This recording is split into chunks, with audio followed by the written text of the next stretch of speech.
kuko simva mu ijambo ry'Imana. Ego n'ibiganiro biza gukundisha abarundi igihugu no kwerekana ukuntu ivyo twokora mu miryango kugira ngo igihugu gitere imbere mu muvuduko munini cyane. Mugabo ndisunga cyane ijambo ry'Imana. Uko imiryango yatanguye kubaho twisunze Bibiliya. Imiryango Bibiliya iratwereka ukuntu mu Banyisirayeli Imana yahagurukije umugabo yitwa Yakobo.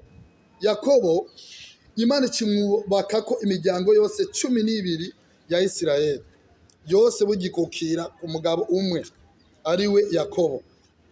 Iyo miryango 12 hari imiryango y'Abayuda, imiryango y'Abarubeni, imiryango y'Ababenyamini, imiryango ya Manase, imiryango itandukanye.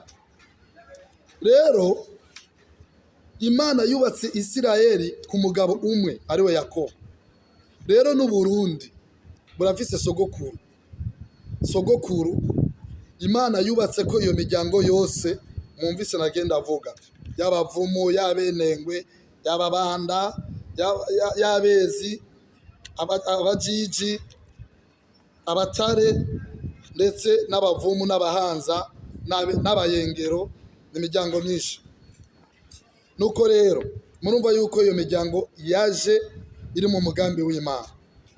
Imana yabitanguriye mu Banyisirayeli, natwe rero mu Burundi ca gihugu gitemba amata n'ubuki gifise imiryango kandi igihugu c'isezerano nkuko na Isirayeli ari igihugu c'isezerano. Igihugu gitemba amata n'ubuki na Isirayeli nuko n'Uburundi ndabibutsa yuko Burundi arico gihugu gusa hamwe na Isirayeli kivuga ko ari ibihugu bitemba amata n'ubuki. Nuko rero iyo miryango rero yokora iki kugira ngo akanovera kagaruke kandi yongere iterere cyane mu iterambere ry'igihugu? Ico iyo miryango yokora iki gikurikira: nuko habaho intunganyo shasha, imiryango ikaronderana mu maprovinsi yose y'igihugu cy'u Burundi. Imiryango ironderana ishireho abarongozi.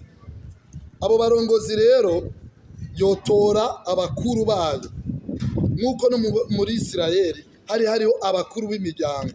Mwibuka Imana sebukwe wa Mose amaze kubona Abanyisirayeli abona ni benshi, yaramubwiye ati abo bantu ni benshi bazokuruhisha, nyabuna reka ushireho abakuru b'iyo miryango uko ari 12 y'Abanyisirayeli. Abo bakuru muze murakorana, abo bakuru baze baca imanza bayicira iyo miryango 12 y'Abanyisirayeli. Ibibananiye baca bayikuzanira wewe kuko ari wowe ujeje administration, ari wowe ujeje intwaro ukoranye n'Imana.